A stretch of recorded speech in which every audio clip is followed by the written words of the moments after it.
can even watch back, giving players all the props or put them on blast. We don't give no hot takes, only talk facts. We're giving all our devotion, riding high on this wave of emotion, going all out, yeah, cause this is our time. No, ain't no stopping us till we reach the finish line. All in, we came here to win. We're gonna give everything. S-I-C-K on the run. S-I-C-K, sick. On fire, we're ready to fight. We'll bring the house down tonight. S-I-C-K on the run. S-I-C-K, sick.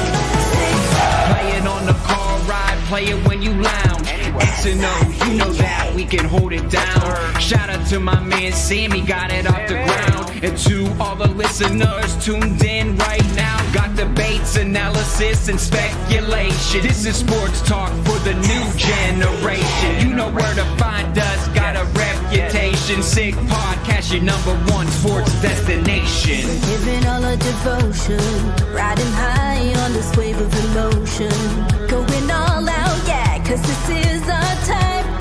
No, ain't no stopping us till we reach the finish line. All in, we came here to win.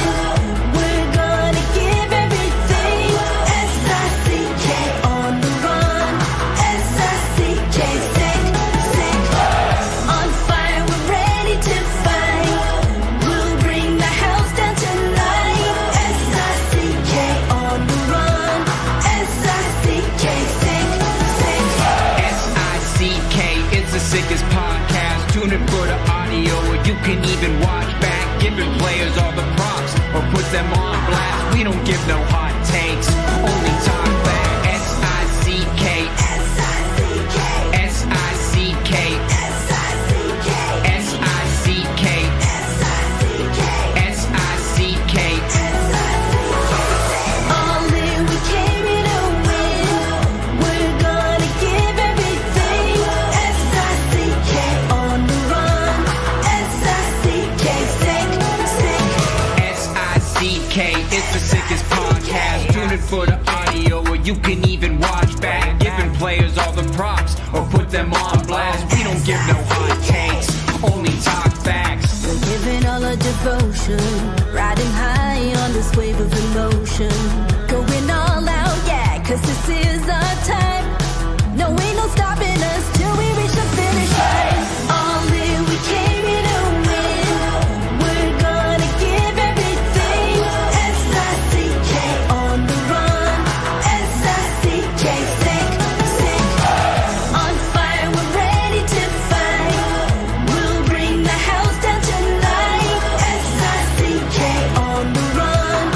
S-I-C-K, sick. Playing on the car ride, play it when you lounge.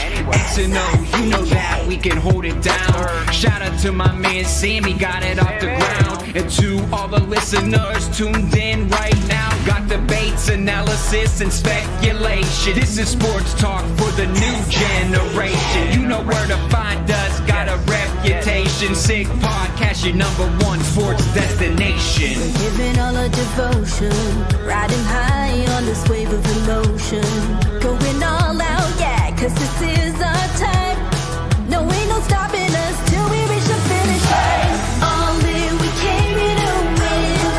We're gonna give everything. S-I-C-K on the run.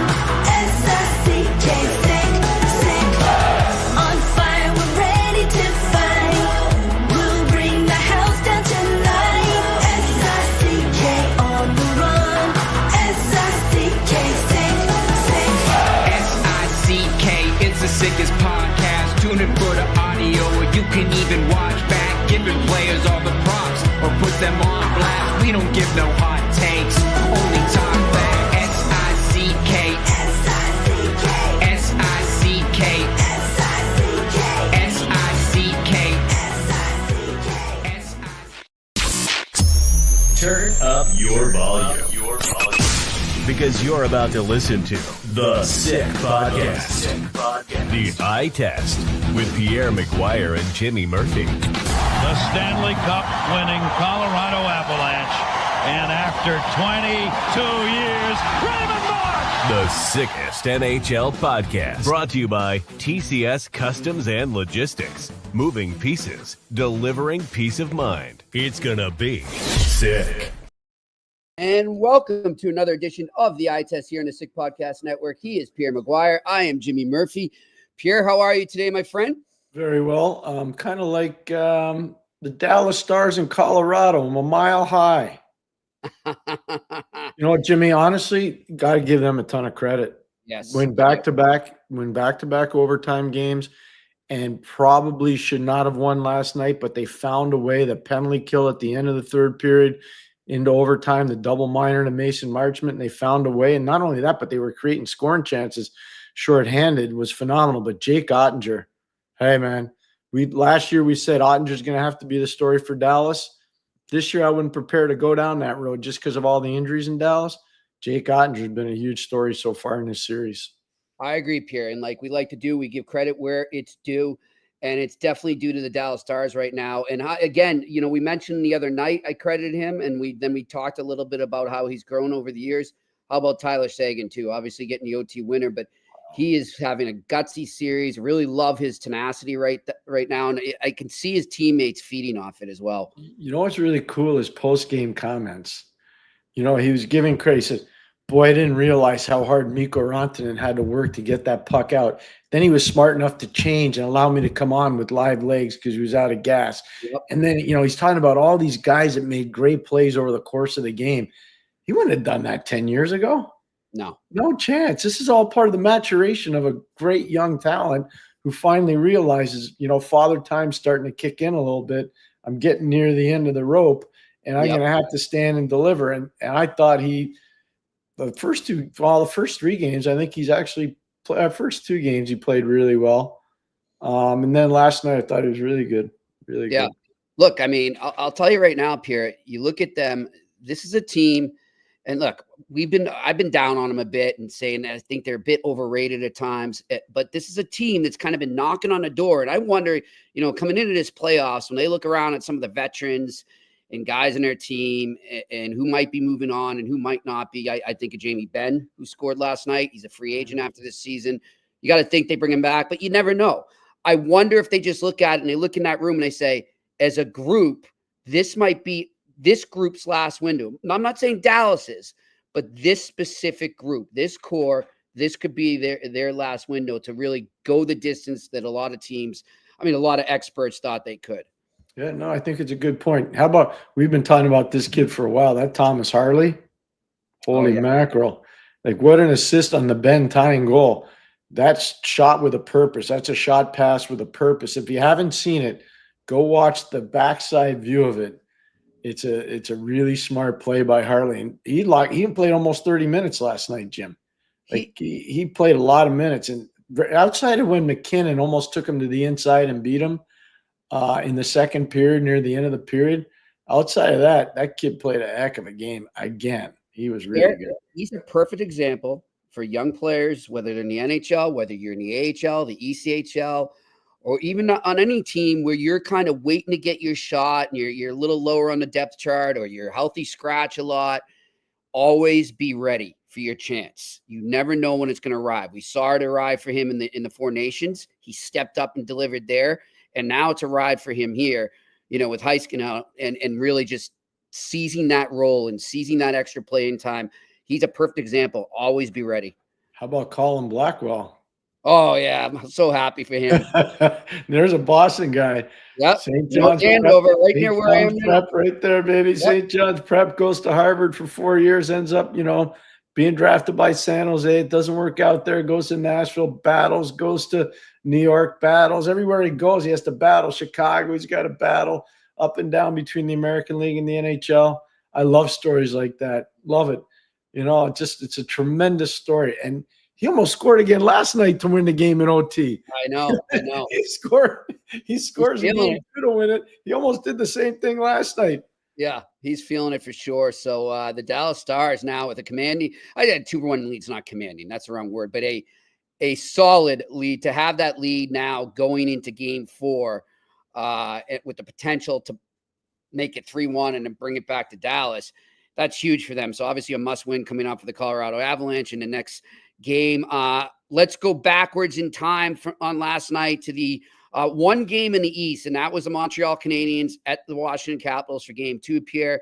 And the Capitals come away once again, 3 goals they scored, just like the last time, except the Canadiens only get 1 this time. They get a 3-1 victory, an empty netter at the end there as well. But I felt like, the Canadiens played a better game in this, but that's what kind of scares me right now about it. And, you and I were talking about Slavkovsky after the game, Pierre, and I want to tell our listeners and viewers about that. I said, Pierre, they came out of that game, and I wonder if they're starting to be like, wow, this is a whole nother level, and we've really played a better game. I thought there would have been a different result. And then you look at Slavkovsky, who just defined the word deflated when he was speaking to the media. And Pierre, what did you tell me about that? This is all part of the growth. This is all part of the theater. You got to get used to it. Mm-hmm. I've seen veteran players who have never played playoff games get out of their first game and say, I had no idea it was going to be like this. And I've said it a million times on the show, and I apologize to all our loyal listeners and viewers.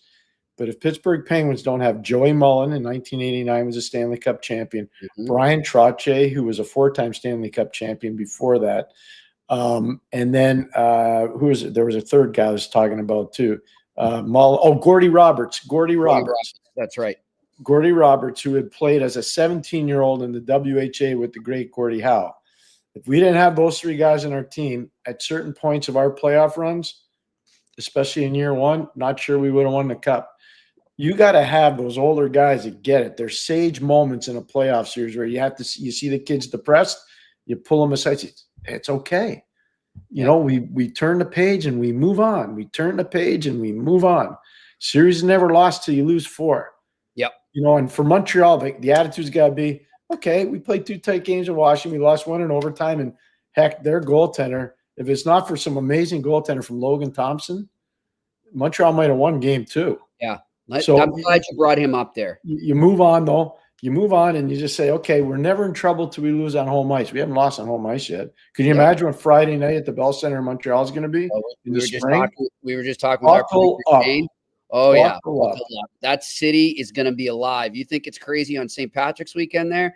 Get ready for tomorrow in Montreal. If you have if you're lucky enough to be there, even if you're not going to a game, just walk around the city and enjoy that environment because it's going to be great. And definitely swing by a couple of our favorite establishments there, McLean's and McLean's Public House. They will be rocking. Actually, McLean's Public House, you might not get in. I was told by Stu. You might. Well, I know for a fact you may not get in. All the tables are taken through reservations. You might have to leave work at lunchtime. Cut out. I got a cough. Get a little Ferris Bueller action going there and get the heck out of work and get over there early because I think by 4:00 you're not going to get into those pubs here. There's a good chance you're right. It's a good chance you're right. If you're looking at that game, no, Pierre, as we were just saying, it is so key. You're talking about the craziness in the atmosphere and how rocking the Bell Center is going to be. That's all going to be rendered moot if they do not get the first goal or they don't get off to a good start. You got to get off to a good start. You can't have this anymore. They need to get that first goal. They need to really, then once they do that, then they can ride that noise, ride that momentum in there. But you can't, it's much harder to kind of harness that excitement when you're behind. It's not even the first goal. It's the first big hit. It's the first great save. It's the first time you put a steady array of opportunities against their team. It's about establishing offensive zone time. It's about getting Lane Hudson away from Tommy Wilson as much as possible. It's about making sure that Cole Caulfield has room to work. Nick Suzuki has room to work. Juraj Slavkovsky has room to work. Because what happened in Washington, people don't want to talk about it because there's really no legitimate second line for the Canadians. And Marty figured that out last night when he moved Demidov down to play with Evans and Newhook. He figured it out. We've been trying to tell him here for a while, but he figured it out. It's okay. He did it. Yep. And if they don't have a second line, when you're on the road, those guys get devoured. My late great friend, Mike Lang, and I'm so glad we have Dave Goucher on because Mike Lang was as good as there was for local broadcasters. Jimmy, I'm telling you, he was. Sam Rosen's retiring. Mike Lang passed away. Dave Goucher and Kenny Albert, these guys are now having to pick up the mantle and run with it. These are the new guys that have to do it. But, my friend Mike, I spent so many nights with him. He had the best line ever. He was smiling like a butcher's dog. Well, so when you're a checker on Washington and Montreal's basically a one-line team offensively, you're smiling like a butcher's dog because your coach gets last change and you know what your job is. Exactly. And they did it. And they did it. And that's what they did. We'll get back to that series and we'll look at the Kings Oilers with the Kings now up 2-0. But the Pacific Division regular season champs, Vegas Golden Knights, are in Minnesota with a chance to take a 2-1 lead in the series there after Minnesota won game 2. And on to talk about the Vegas Golden Knights in that series is our good friend, play-by-play man, Dave Goucher, who I known for many years with the Bruins when he did the Bruins radio play-by-play here. Hey, Goucher, how you doing? I'm good, guys. I was hoping we could get some more McLean stock in. I've never been there. Is that a new place? Yeah, they got a new one. Yep, right up the street on the same street on Peel. If you just cross over St. Catharines, it's 1420 Peel. It's like 3 doors up from St. Catharines. It's a beautiful place, Dave. I was being moderately sarcastic. I think we've hit most of those establishments in that area over the years, to say the least. Dave never did anything with Bobby Beers. I know that in Boston. They never spent time together. Never. How you doing, my friend? Hey, good guys. Just getting ready for the game tonight, and hopefully, from Vegas' standpoint, they come out a little bit better. It's funny, guys. I say come out better. I think they liked their first 5 minutes the other night, but then it got away from them for a lot of reasons, and so they're going to try and, I'd be shocked if they didn't play better. Whether they'll win or not, that remains to be seen. But I would expect to be a better team tonight. Dave, one of the things that put them on their heels, the saucer pass by Kirill Kaprizov to Matt Boldy and the finish by Boldy. And I know you were around the building, I believe, then when Erik Karlsson made that very same type of play back in the Bruins Ottawa series. That's the first thing I thought of, Dave, when I saw that. Yeah.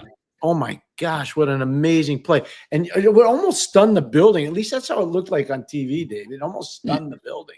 Yeah, and if I remember right, Pierre, was Carlson's more of like a high, like almost an alley-oop pass? It was. Yeah, and I forget who he – I think I it blocked might out have of – been your buddy, Mark Stone. I think it might have been. I tried to block it out of my memory. Yeah.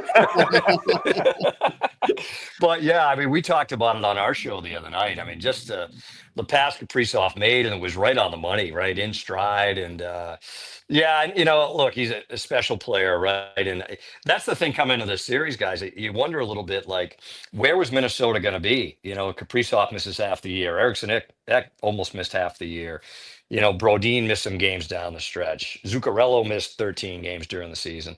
Well, they've kind of got the band back together, and for lack of a better phrase, and they've been good. I think from Vegas' standpoint, they've got another few gears they could get to. I'm sure you guys saw game 1. I don't think either team was great, but Vegas was good enough, and full credit for getting the win. But I think the Golden Knights have, especially some of their top players, guys. We all know who they are. I think they need to be more involved in this series if they're going to get to where they want to go. Yep. For the people out east who don't get to watch Vegas as much, Pierre and I watch a lot, but for those that don't watch Vegas as much, talk to us about Pavel Dorofeyev and his emergence this season as a legit top 6 scoring threat for the Vegas Golden Knights.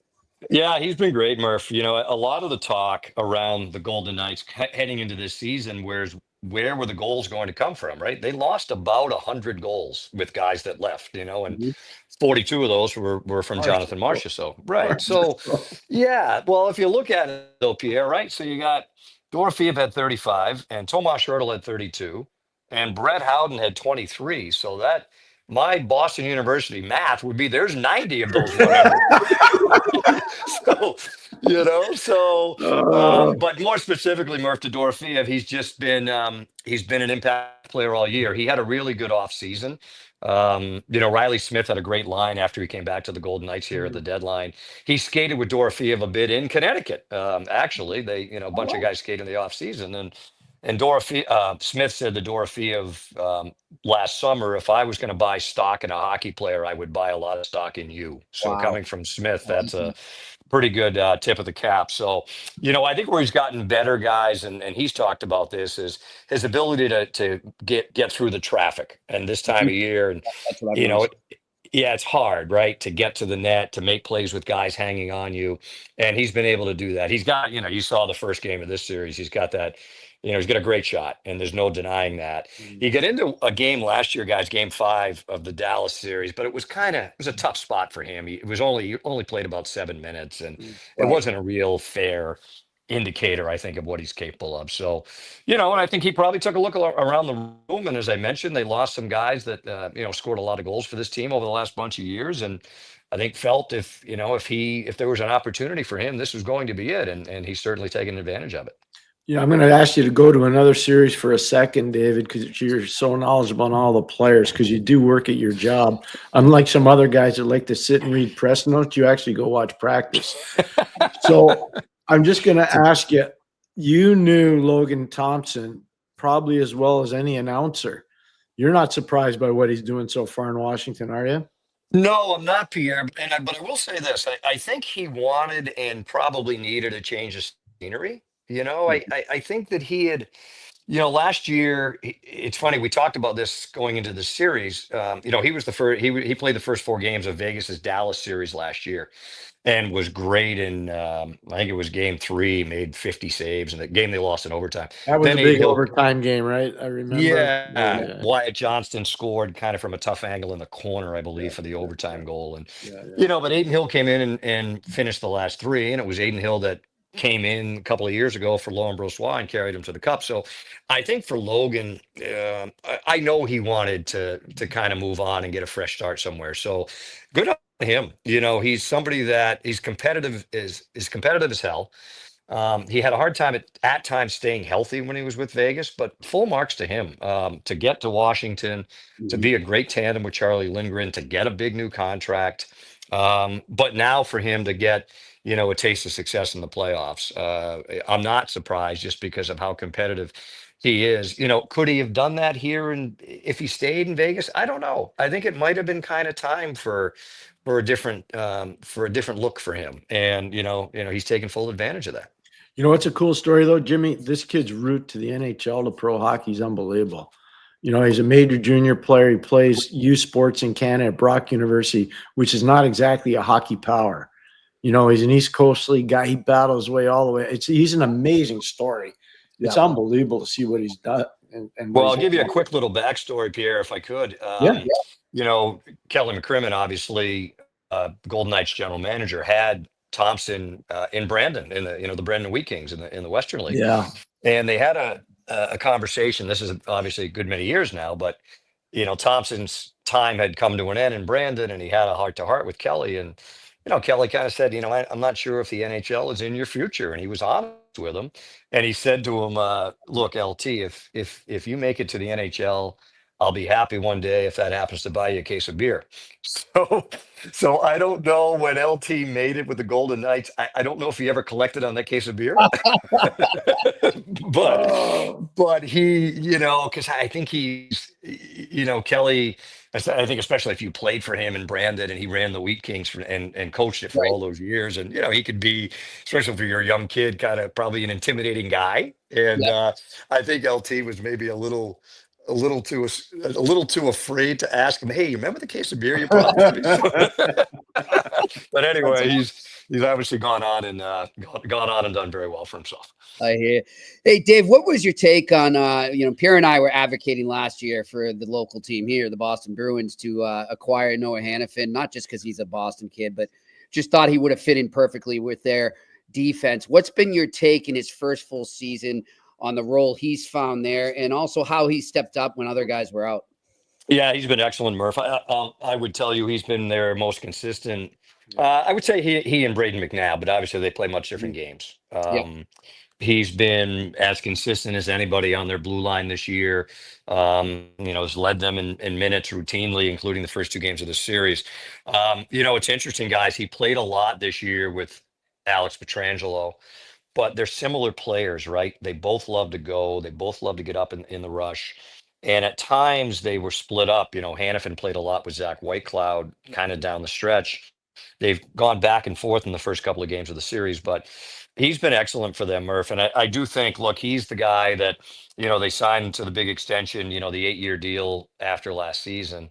Mhm. And he's going to kind of be like, Shea Theodore, they extended earlier this year. Alex Pietrangelo got a couple of years left on his contract, and we'll see if, see where he goes from there. But just in terms of reliable every night, a minute eater every night, he's been as advertised, and he's come up with some big goals. You think about last year, the Golden Knights had to stay alive in Game 6 at home. They beat Dallas. It was a 2-0 game. It was an empty netter late Yep. from Mark Stone, but Hannafin scored the goal in the third period to give them the lead for good. So, yeah, he's been excellent, and it's a chance for him to get a deep run in. His time in Carolina and Calgary, that really wasn't the case. So I think he's, as much as anybody, looking forward to hopefully what will be a long playoff run for him and the team.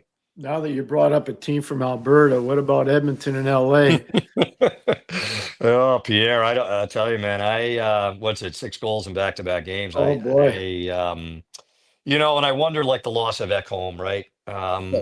Huge. And I know that's kind of goes without saying, but in terms of losing their best defenseman, and Skinner seemed to have his moments. Calvin Pickard gives up a goal on the first shot he sees last night. I just wonder if a few things here. I think the Kings have probably heard about it enough, losing to Edmonton here in the last few seasons in the first round, and home ice advantage huge for them. Obviously, best home team in the league, and but who knows, right? Would it surprise you guys if Edmonton didn't go back home and play much better and then get right back in it? I think they have some things to sort out, though, and you guys have probably touched on this. They lost a lot of kind of role players from that team last year, penalty killers. Yeah, Holloway, Fogle, and Broberg. Just those 3 guys. Forget Cody Ceci. Just forget, McLeod. Forget all those guys. Just the 3 that we just talked about. Unbelievable. And you know what, Dave? I wanted to bring this up with you. I wanted to do it off the air because I don't want to get you in trouble, but I'm going to say it on the air. I still can't believe they hamstrung themselves so much by going out and getting Arvidsson and going out and getting Skinner from Buffalo. And then they couldn't – people knew there was going to be predatory people out there. People knew that they were in trouble cap-wise. People knew that. I couldn't believe they did that. I said it to Jimmy on the air, Dave. I'm not going to lie to you. I was like, I can't believe they did that. They're going to get exposed. They're going to be in trouble. Boom. And then boom. Yeah. And it's not, the thing is too, Pierre, as like, especially as you get into now this time of year, those depth guys, you can't overstate how much they mean to your team, right? Like the top 2 lines cancel each other out some nights, not all nights, but some nights. You need guys to be able to break through in your 3rd and 4th lines, and guys that are going to do those thankless jobs and kill penalties and block shots. And and you can only have so many of those guys on your roster, but I think they're vital, right? So and to your point, and the Blues were the team that, Doug Armstrong's a bright guy and saw that they were compromised there. And sure enough, good on him, to be able to pounce and grab a couple of key guys for his team. And I'll just say one other thing. The former general manager of the Edmonton Oilers, he happens to be golf buddies with Doug Armstrong. So I wonder if he didn't have something to say, wink, wink, nudge, nudge. Hey, there are 2 guys that are pretty good up there in Edmonton. He showed too many of his cards, Yeah, exactly. I think, too, we can all agree that, like, one of the biggest needs coming into the season and really still hasn't been addressed, and they're feeling it now, as you pointed out, Dave, with Ekholm out, is the defense and the blue line there. And I'm just looking it up as we speak here, and I was shocked to see – I'm looking at Vegas, and you think of how much value McCrimmon puts into his blue line, right? And how he really spends wisely when it comes to his. Well, they're only not, let's see. So Vegas has got $31,044,000 into their blue line. Edmonton's got $30,567,000. So they're almost the same. And yet look at how much better the defense is in Vegas. That just shows you the difference right there. Yeah, and I think too, Murph, it's who you spend it on, right? The Darnell Nurse contract. Well, that's eating it up, boys. Yeah, 9.2. That's head scratcher, right? The Golden Knights don't have anybody on their back end that makes that. I think Petrangelo's at 8.8. And those guys too, Murph, and you talked about, Kelly McCrimmon's done just a terrific job here of, McNabb. They extended him this year. They extended Shea Theodore. Hannafin signed long term. White Cloud's, I think, in year 3 of a 6-year deal. Yeah. Haig's the guy they're going to have to. He's restricted at the end of the year, so they'll have to, kind of sort that out a little bit. But yeah, I mean, to your point, it's they've got guys that can go in Petrangelo and Hannafin and Theodore. And they've got guys that are excellent, in their own end, in Haig and McNabb and White Cloud. They've got a good balance there. I'm going to tell you one other thing too. They got a really good young goaltender out of Northeastern named Cam Whitehead. He's going to evolve. He's in Henderson right now. I know they're not playing in the playoffs, but I'm going to tell you, Dave, right now, I watched him this entire year. He had some ups and downs, but I'm telling you, this kid's mentally tough and he's really talented. He's got a future in the league. He really does. Well, it's a good point, Pierre, too. Like, if you look at it, speaking of extending guys, I mean, Aiden Hill's another guy they extended, right, for 6 years in net. But who knows past that? They've got Lindbaum, who's played in Henderson as well. Akira Schmid's been backing up the first 2 games of this series. He spent most of the year in the American League. And Ilya Samsonov got hurt late, which had a kind of a poor start in the only game he played in Calgary late in the regular season. So there could be an opportunity there. Hill's obviously the number 1 guy for many years to come, but yeah, there could be an opening there for somebody like a Whitehead or whoever it may be to step into next season. Yep. Dave, before we let you go, how is our good friend Butch doing? He's doing good. It's funny, Murph, and I had so many guys when the Golden Knights hired him 3 years ago that obviously friends of mine from my old job that reached out to me and said, it's going to be stealing money for you working with him on a day-to-day basis. And they were exactly right. He's great. He's the best I've seen it. He just talks. He's not worried about protecting the coach to the missiles. He's not he's just happy to talk hockey. And it's funny, he over the skate this morning, none of the players, and understandably so, were really in a very good mood at all, because I think they realize that they've got to, the words you heard a lot this morning where their hunger and their competitiveness have to be cranked up, to get going in the series a little bit. Bruce was in a good mood. So maybe he was in a good mood because the players are in a bad mood because they know that they've got to be better. So I took that as a positive. But he's great. No, he's been excellent. And as you know, Murph, I mean, his time with the Bruins and now 3 more years in Vegas. He hasn't missed the playoffs in those, I guess, 9 years now between Boston and Vegas, and obviously had some long runs and a couple of and a cup a couple of years ago. So and hopefully they've got another long run in them. But I would say, guys, and it's not an exact science, but he's as good as they get. I think mostly in-game adjustments, right, Pierre? You could speak to on the fly. Like, he's not going to just stand back there, arms folded, and let the game unfold. And if he doesn't like it, he doesn't waste much time in switching things up. And he's got what's that phrase? He's got the courage of his convictions. If it's not working, he's not shy about switching it up. And I think, it's a big reason they won it a couple of years ago. And it's a big reason they won another 50 games in the regular season this year. Dave, we're really grateful for you coming on. But before you go, I'd be remiss if I didn't ask you to say hello to one of my old players, Shane Knighty. Really proud of Shane and what he's done with his life after hockey. I don't like Shane much, but I'll pass it along anyways. I understand. You just ask him how he got to the National Hockey League. He'll be honest. He's told me the story. Told me the story. I'm like, come on. And then the other thing, Pierre opened the door for you. Why would he do that? Yeah. And the other thing I want to tell you that's really important, your professionalism with your broadcasts in Vegas is as good as there is in the league. Never change. Dude, never change. Don't run with the herd. Keep doing what you're doing. I appreciate that, Pierre. We have a blast with it, and it's always easier. The team's good, that helps. But we have a lot of fun with it. Shane and I are as close as you could be on the air and off the air. I think that comes through on the air. And but yeah, I appreciate that very much. I really do. You know what I'll say too? One more thing, Dave. it's as good or better than any national show. I'll tell you that right now.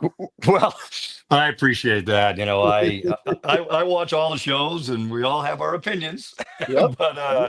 But yeah, we try to make it as I don't want to say like a national show, Pierre, but we're pretty down the. I mean, maybe it's 60-40 Golden Knights leaning, or flavored, but there's two teams out there, Yeah. and we try to make it as kind of fair and equitable as and fun, and entertaining as possible. So I really do appreciate that. Well, you're doing it. And tell Nighty if he doesn't behave, he's going to have to come incur my wrath.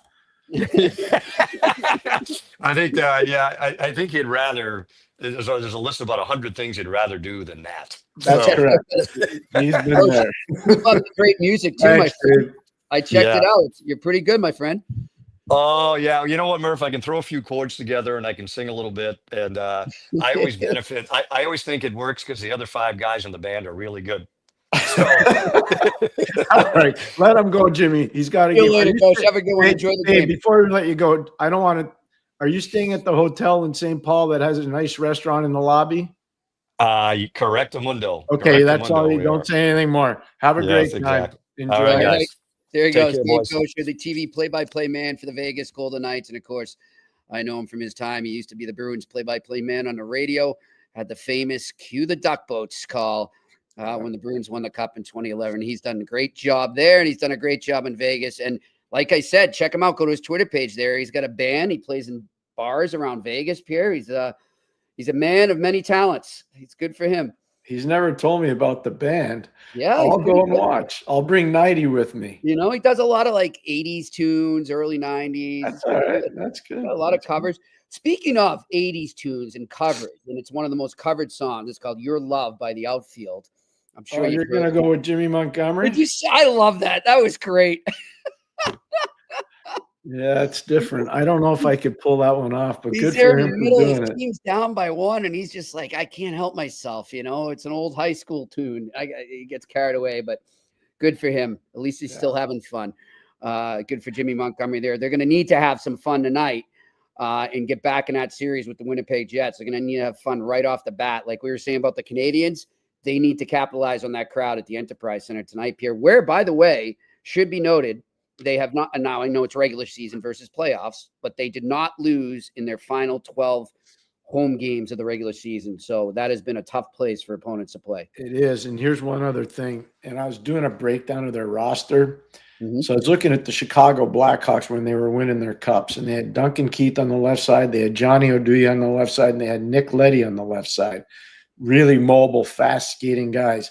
Now they got Cam Fowler in St. Louis. They got Philip Broberg in St. Louis, and they got Nick Leddy, the same Nick Leddy I was just telling you about.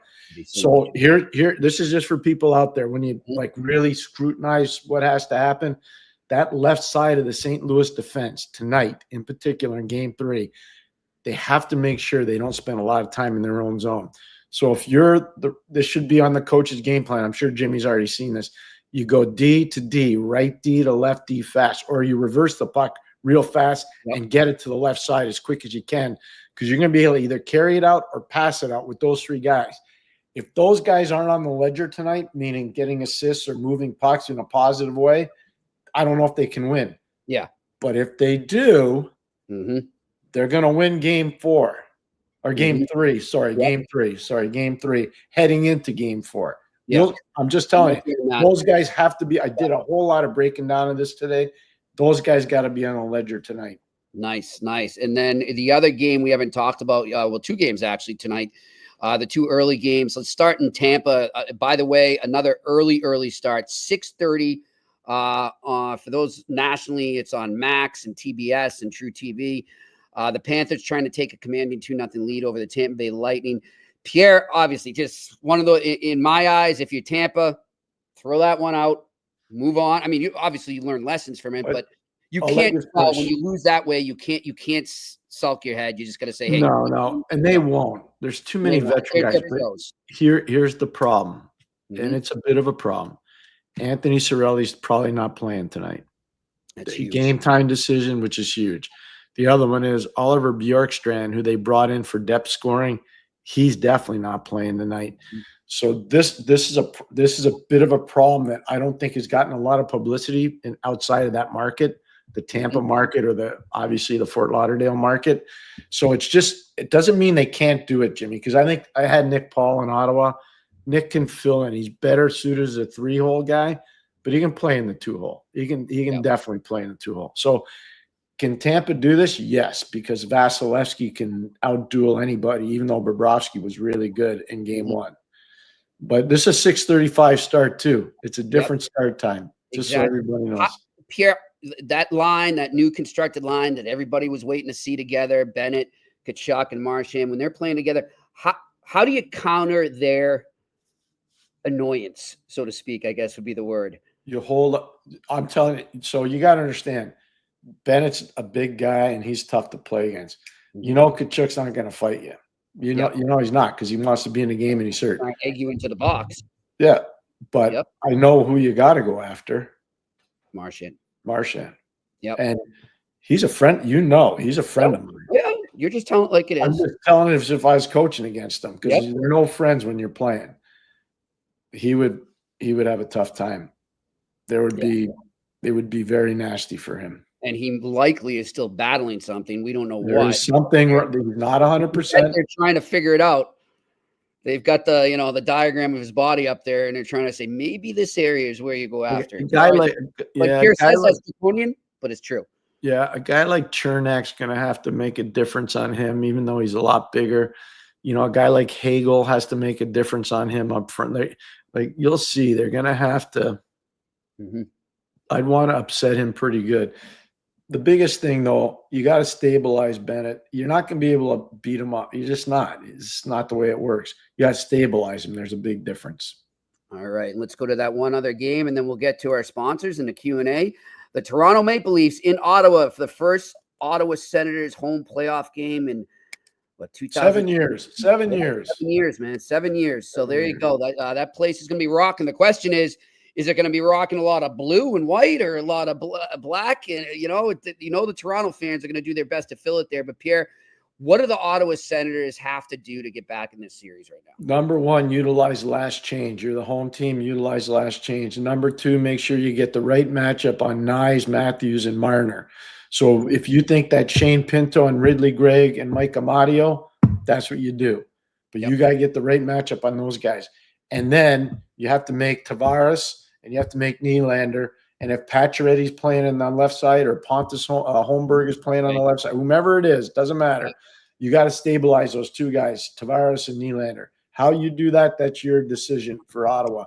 And then the third thing, and it's really important, I think Linus Ullmark's been about a C to a C plus in this series so far, Jimmy. I don't think he's been better than a C plus.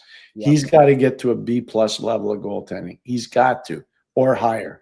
And if he doesn't, it doesn't matter what all the other stuff is. They got to get him to a B plus. By the way, correction, I am wrong. Holmberg will be with Tavares and Nylander. Pacioretty's going up with Domi and McMahon. And then the top line, of course, is Nyes, Matthews, and Marner. Yeah. The one thing I'll say, though, is that's how it starts. I've watched all their games all season long. They move around.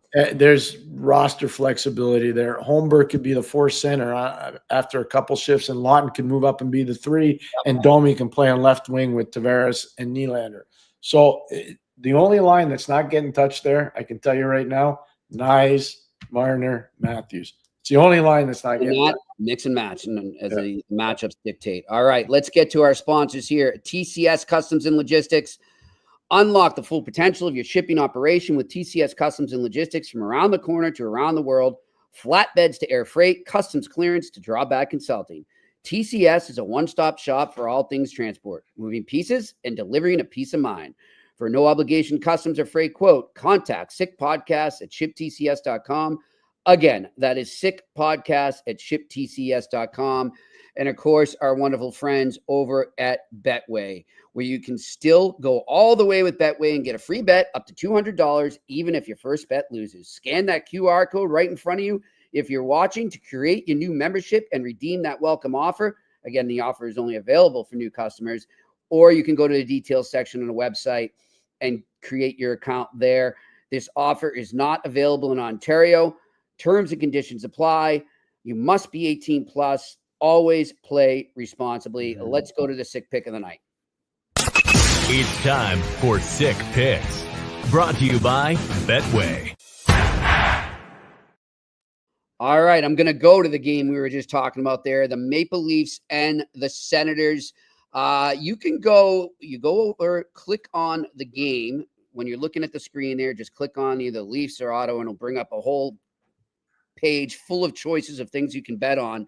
And you scroll at the top, you go over to periods, and you click on that, and you will find the lines for the periods, how many goals you think each team will get, and et cetera, et cetera. But let's just stick to the money line and who wins the first period. I'm going to actually go with the Toronto Maple Leafs to come out and win the first period on the road. They're a plus 110 value. I think they come out, they silence the crowd, and the Senators find themselves behind the 8 ball as they go into the first intermission. I'm not saying to lose, but I think the Maple Leafs are able to at least take that early lead into the first intermission. All right, let's get to your Q&A. What do you got? Randy Workman, Jimmy and Pierre. Randy, by the way, I saw that you lost somebody there. Our condolences to you for that. Randy, Jimmy and Pierre, some experts are saying some teams may take Misa over Schaefer. In no circumstances do I do that. Your thoughts? I don't know. I kind of like Schaefer at 1 still, Pierre. I'm not taking anybody at 1 but Schaefer. Yeah, that's kind of where I am right now. I think the battle's going to be between Misa and Hagens for 2-3. We'll see. Mm-hmm. That's what I think. All right, next question. Dave Abbott, Jimmy and Pierre, if you're MSL, would you move, Marty St. Louis that is, would you move to an 11-7 lineup? Yes. Insert Arbor Jackeye? Yes. If so, which forward sits? Playing at home. You go ahead. Okay, playing at home should get better matchups, even though the Caps have 4 solid lines. Go ahead, Pierre. Yeah, so it depends on what the health is of Patrick Laine. If Patrick Laine is not healthy because of a knee-on-knee that he had with Nick Dowd last night in Game 2, then I'm sitting him out. So it's pretty easy. And I'm not putting Pizzetta in.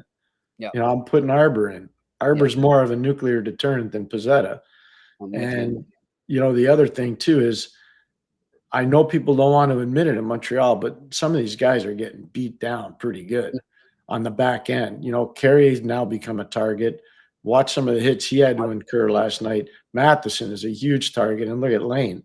They're going after some of these guys, and I got no bone to pick with anybody that works on the national side of TV broadcasting.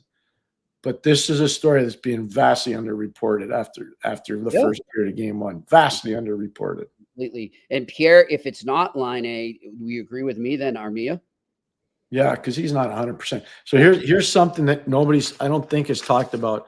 Heineman played 7:39 last night. Armia played 7:27. Laine played 10:10, and he gets power play time. Savard played 9:35, and Struble played 10:27. So those 5 guys, they didn't play enough. Mm-hmm. And a lot of guys had to play more, and that game didn't go to overtime. Yep. So this is an issue. And what happens is after Game 2 of a series, that's when the rubber meets the road. Mm-hmm. And if you're playing a short bet, that's 5 guys playing short. That becomes a hard equation if you're the smaller team. It becomes a really hard equation. Great point. All right, next question. Steve Lash, apologies if you spoke about this earlier. Thoughts on the multi-year extension for Drury? That happened, and we didn't speak about it, Steve. Don't worry. It happened just as we were signing off yesterday. How come Dolan didn't wait to see what Drury does to improve the roster for next season? Your guess is as good as mine. I could say things, but I don't think it's proper to say. So I think look at the Rangers.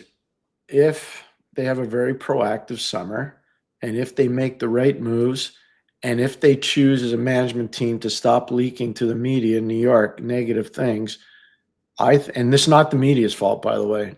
Look if you have a job in the media, you don't work for the New York Rangers. You work for your media company. Somebody hands you a story. What are you supposed to do? Somebody tells you a story, you got to write it. Yeah. So that's there's nobody that did anything wrong there. I can tell you that. It's the guys that are leaking. They're doing the bad stuff. Mm-hmm. So if they do all this stuff without leaking and making guys feel bad, and believe me, they did last summer, It already came out in their end of the year meetings. Players said it. We've been talking about it since last July, Jimmy. Yep. And it all came out Players 2 days confirmed. ago. Yep. All confirmed 2 days ago. Yeah. If they do that, then Drury will be fine, and everybody will love him. They will, but they hate him now, and hate's not too strong a term. I talked not a billion. That's an exaggeration. A lot of people that live in that area that are season ticket holders, and they're mad at this guy. They're really mad at him. Me too, Pierre. And the other interesting thing everyone obviously is wondering is who will be behind the bench in New York. So here's a question I have. Okay. I know people are mad because they think Joel Quenneville might be in the mix for the job. Okay. I know Joel Quenneville was part of something that wasn't appropriate, but how involved was he? Do we really know? And has he not done enough to get back in the good graces of the NHL community? I don't know, but I'm just hoping there's a second chance for all of us. Yeah. I think he gets a job after this summer. I really do, Pierre. He's too good a coach not to. And I think, as you said, he's paid his dues. I mean, and he's very, if we haven't had him, I'd love to get him on here, but I've seen 2 interviews. He's very remorseful, Pierre. Like, no, I know, I'm not saying we got to get him or anything. I'm just saying. No, but you know, I talked to him and okay. He's remorseful. He's very remorseful. Yeah. Very. And it's sincere. You can tell. And he hasn't come on with us, not because he doesn't want to, but because he doesn't think it's appropriate at this point. Right. And that should say even more to you right there. Yes. You know, and I've seen some other names out there as candidates, and I'm not going to say them right now, but some of them are on the complete opposite end of the spectrum when it comes to qualifications. That's all I'll say there. All right. Next question.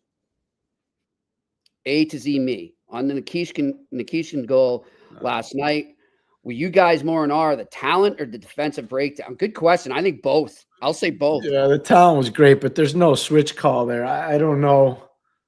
I just don't know what's going on in zone. I'm sure DeBoer was really upset. Oh, yeah. That's just a routine switch call. There's a little pick play up high. Harley gets picked off, but Duchesne never responded. Duchesne's got to step up there. That's a total switch call and never did. Look at Harley's a young kid, but they didn't even, I bet you they didn't even talk. Covered well, though. Yep. Well, he played, Harley did. So did Duchesne. Yep. But that's one of those where you get to the bench and you're like, you stand behind the guy. Yep. Like and when you see the coaches with their arms folded and they're standing right behind the guy that made a mistake, and the camera's right on you. So you wait till the play starts and you go, what the frig were you thinking about? And you're standing there, you're talking with your mouth kind of closed so that the camera can't lip read you. But that's when you see the guy standing with their arms folded. That's what they're doing. They're kind of just hedging their bet till the play starts. And then they're like, what the frig were you doing? So anyways. It happens. All right.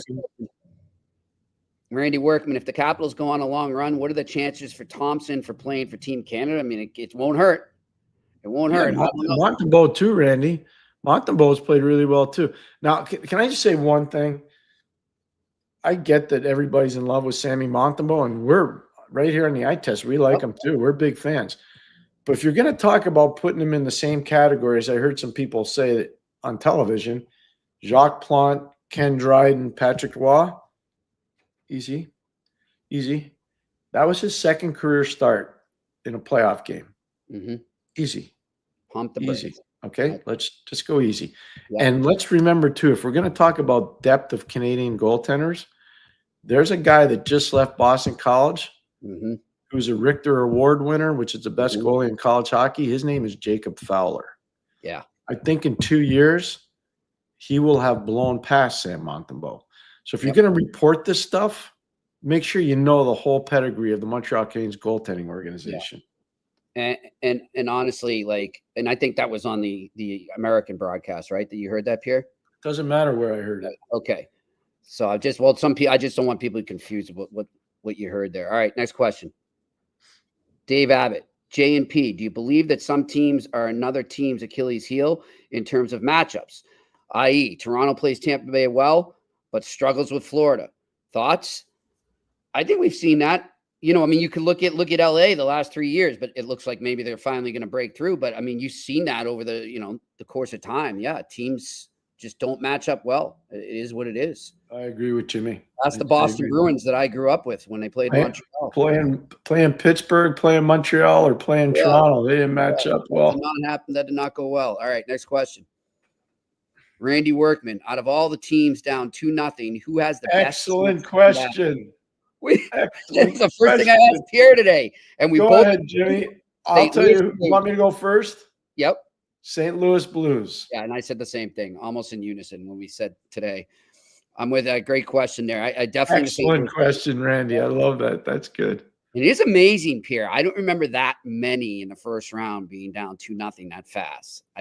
Maybe I'm wrong. It seems like a lot. It's 5. It seems like a lot. It's fair. Yep. It does. But all of them lost on the road. Mm-hmm. So, like the old theory, you're never in trouble till you lose on home ice. Exactly. All right. Next question.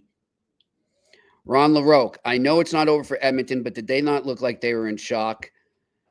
Yeah, I don't know. They know the reality too, though. Without Matthias Ekholm, and I love Dave Goucher's point because he's spot on. We talked about before the series started. Without Matthias Ekholm, they got a problem. Cody Cece's playing in Dallas. Philip Broberg, he's playing down in St. Louis. So of their top 6 from last year, 3 of them are playing somewhere else. Yeah. You know. Yeah. So that's right. Hard. I don't care what you try to do. You're not replacing those guys. Nope. Next question. What do we got? Big Bill. Hey, Jimmy and Pierre. I know I am beating a dead horse, but what can be done with officiating so the standards calls are the same consistency during the regular season and playoffs? How about calling a goddamn cross-check? Excuse my French. Enough. No. This is insane. The standard has always changed forever and ever and ever, and that's why there was a preponderance of big players being drafted in the league.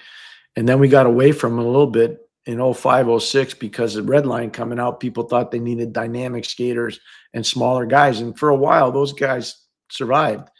And then what happened was, look at the teams that won the cups. You know, let's start from 2010 to 2017. Actually, let's go 2010 to now. Mm-hmm. Bigger, harder, meaner, faster. Yep. Chicago, LA, Boston in 11, like bigger, meaner, nastier. Yeah. So look at it all. You know, Washington Capitals, St. Louis Blues, Tampa Bay Lightning, you know, Colorado Avalanche, Vegas. They're all big. Mm-hmm. They don't have little peanuts playing.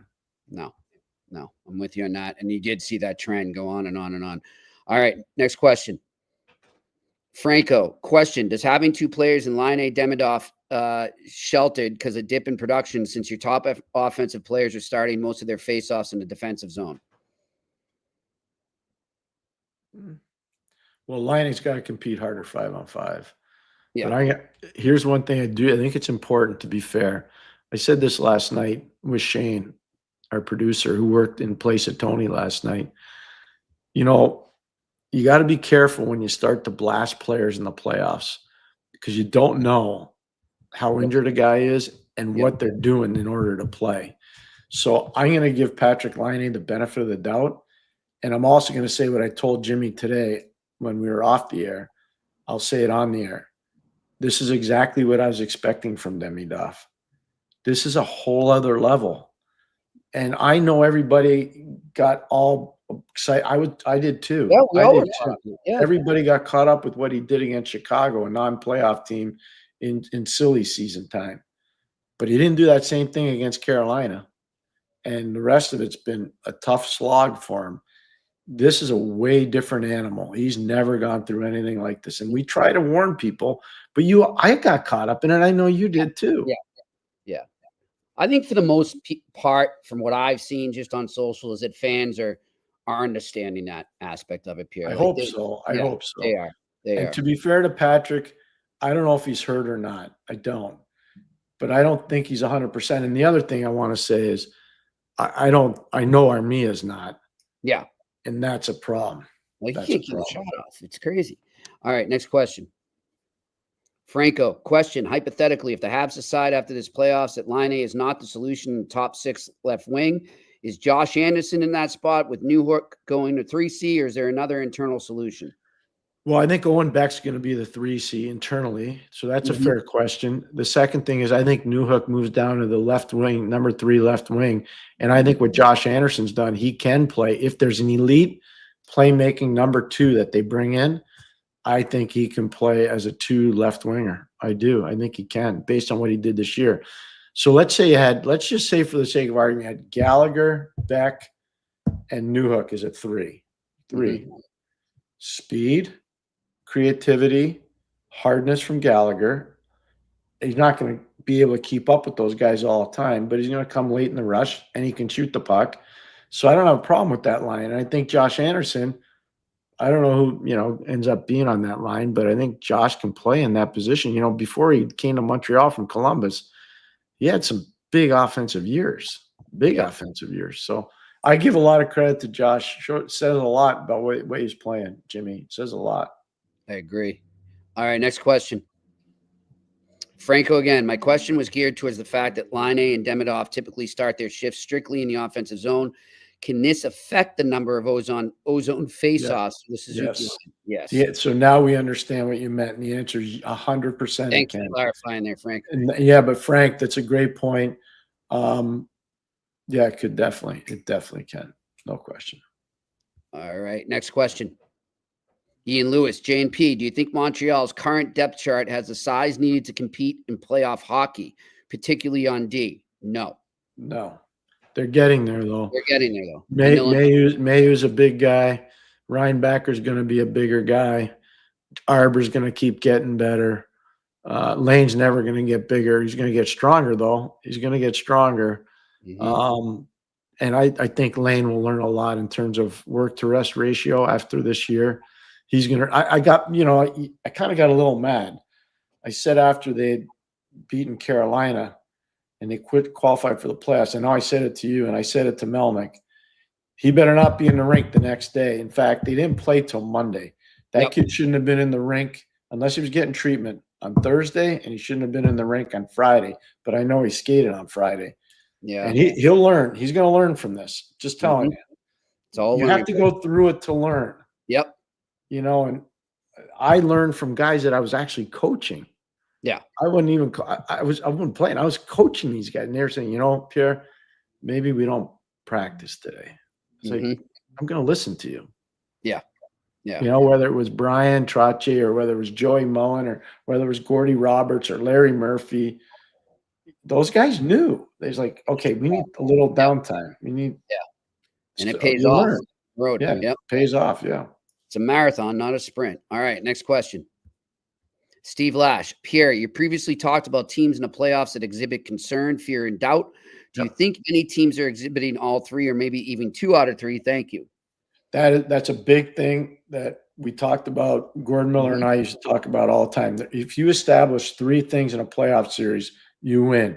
You need the team to be concerned, you need them to be doubting, and you need them to be fearful. Fear is the third one. Doubt can happen right away. Concern can happen before fear. I think there's some concern for Edmonton. I do. I don't think they're doubting yet, and I know they're not fearful. I think for Montreal, they're not there for any of those things yet. I don't think Ottawa's there. I don't think St. Louis is there yet.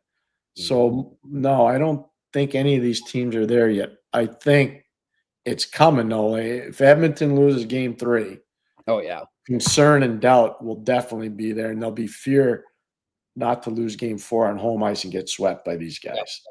So, I don't think they're there yet, but we're getting there. And that's really nice of Steve to remember that, because Gordon and I used to talk about that a lot. Concern, doubt, and fear. Good stuff. All right, next question. Brett Favre, Pierre, how come there's no coaching buzz about Benoit Gruel? Excuse me. He has had great coaching pedigree in juniors, world juniors, and at the AHL level. Is he exiled to the K? I don't think he's exiled, but I love the fact you're bringing it up. He was a tremendous coach with Team Canada Junior. I was there. I watched him coach in the Quebec League forever. He was really good. And believe it or not, when I was helping run the Belleville Senators, I saw him a ton. He was in Syracuse, and he did a masterful job with that Syracuse team. He's part of the Tampa organization. So I don't think he's been jettisoned just yet, but it's hard. There are only 32 jobs. It's really hard. I know for a fact, and I won't tell you who told me this, that a long time ago, he was seriously considered for the Florida Panthers job, but that's a couple not generation, but a couple management groups ago. But he was, I can tell you, because I had received a call asking me what I thought, and I endorsed. I thought he would a great candidate for a job. All right, next question. Mike, you shocked with Dallas being up 2-1 with all those injuries? Nate and McGuire have really been quiet so far. Hey, I wouldn't say shocked. I'm surprised, Nate. I definitely, like we started the show off, I give Dallas a ton of credit. In the beginning of this series, it looked like Colorado was going to take it away, but I give them a ton of credit. So can this stop with all the people that are doubting Pete DeBoer's ability, the coach, the Dallas Stars? Right. Somebody else could be fired. Yeah. Can we stop that, please? Yeah. That's some of the craziest stuff I ever heard. Yeah, no, it's a long way to go. I give Dallas a lot of credit. I'm with Jimmy on this. This isn't so much about Colorado playing poorly. This is about Dallas really elevating. And just remember, in overtime, anything can happen. We've had 2 overtime wins for Dallas. This is far from being over, this series. Far from being over. All right, next question. Dave Abbott, J&P. Of the bubble teams in the East this year, who makes the playoffs next year? Well, I'll tell you one team that better make it is Detroit. Yep, they better. That's one that better make it. Yep. They better make it. See what happens with Anaheim, because I thought if they had kept their coach, they'd make it, but I don't know now. So we'll see. Jimmy, I saw a press conference in Boston yesterday where the management and the ownership expect them to make the playoffs. Yeah, not just make it, Pierre, to make a deep run too. They expect them to make the playoffs. So, all right, next question. We'll let them talk for us. Yeah. Anyhow. All right, next question. Gabriel Lamb, what was the worst press conference that the Bruins have ever done? I just feel like they're making it. Was that the worst press conference that the Bruins have ever done? I just feel like they are making excuses rather than solutions. 100% agree, Gabriel. 100%. It was just bizarro. All right, next question. Ron LaRoque, Pierre, to me, Mario didn't seem superstitious, but did he have a pregame routine? Yeah, we had to have a kid tie his skates because he couldn't bend over to tie his own skates. Yeah, wow. People have no idea what this guy was like. He's such an amazing man, such a superstar person and player. I don't think he had too much of a routine. He just liked to have a good meal and be informed about the players that were going to play against him and make sure that the rest of the guys were ready to go, because he was always going to be ready to go. So it wasn't – I don't remember him having too many superstitions. Coffee had a lot. Paul had a lot. He did. Bobby Airy had a significant amount of superstitions. Phil Bork had some. But I don't really remember Mario having any. The goalies always do. All right, next question. Nobody went near. Here's one thing I can tell you on our team. Nobody went near Tommy B. Nobody went by Tommy. Nobody went by Tommy. All right, next question. Ian Lewis, if Montreal goes 11-7 and finds success, how long do you think they can ride that wave? Tampa did it, but with top-end vets. Realistically, can this Habs team keep momentum with this C group? Biggest thing for Montreal is get through Game 3 with a win. Get through Game 3 and get a win. Yeah. And then you can decide how you want to orchestrate your lineup going forward. But Tampa works 11-7, and it works really well for them. Here's one thing I'll tell you. Now that I look at it now, and I'm sure I haven't talked to Scotty about it, but if we would have had, his great teams in Pittsburgh or his great teams in Detroit, he loved to load up on star players. And when you go 11-7, star players get a lot more ice time. They're happy guys. They want to play. So 11-7 creates more opportunity for star play. And you know what else 11-7 does? It breaks down matchups because you're moving guys all over the lineup. Yeah. So it creates tandems rather than threesomes. It's an interesting concept. It does. It makes it harder to match up. All right, we shall see how it works. Until then, we will talk to you tomorrow on the eye test. As of now, no guests. We'll see, though. That could change. I want to thank Dave Goucher, Vegas play-by-play man. Always a pleasure to talk to him. Thanks to him for joining us today here in the eye test. Thanks to Shane working the boards up in Montreal. Thanks to you for all your questions and everyone listening and watching. And Pierre, enjoy the hockey, my friend. I will talk to you soon. I got a lot. I got minor league hockey. Heartlanders tonight. I got them. I got Toronto. I got post game for Toronto tonight. I got a lot of stuff going. A lot of games to watch tonight. So you'll enjoy thank it. God I have a patient wife. She's a saint. All right.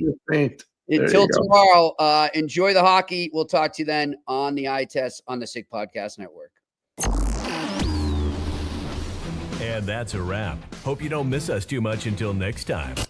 Follow the eye test with Pierre McGuire and Jimmy Murphy on YouTube, Facebook, Google Play, and Apple Podcasts.